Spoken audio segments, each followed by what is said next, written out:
No právě, že on vždycky říká stáhni a já co? Co? No prostě jak když chceš uříznout kus hovna.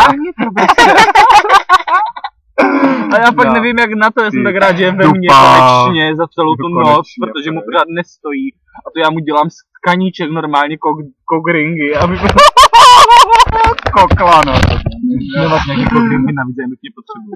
Ty jsi oběť normálně. No vyloženě. Tak já jsem taky Ty na musel sebe něco pumpovat přiznám. kolikrát celou noc vakuovou pumpou. Člověk se nadře jak svině, Co přiznáš? Já něco mám přiznat. Něco hustýho. Protože máš AIDS.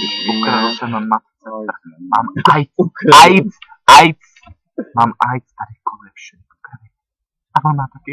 Já myslím, že by bylo šílenější říct třeba o sobě něco normálního. Jsem Luka. A to ještě? Mám rád svoji mámu. Dokážeš to vyslovit? Mám rád svoji mámu.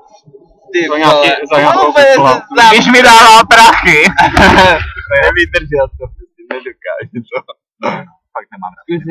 Zkus říct miluju svoji matku a neříct k tomu nic jiného a přejít to. Zkus to. Miluju svoji matku. Neřeknu tomu nic jiného a přejdu to. No jasný. Ale stejně chci lové. Neumíš to, vole, neumíš to. Lováky, zaplať. Mami. A chci vidět tu účtenku, je ti to jasný? A já jasný, Pogo. Dobrá, až půjdu od 3/4 na 6 tak ti to někam hodím. Kolik je? 17:01.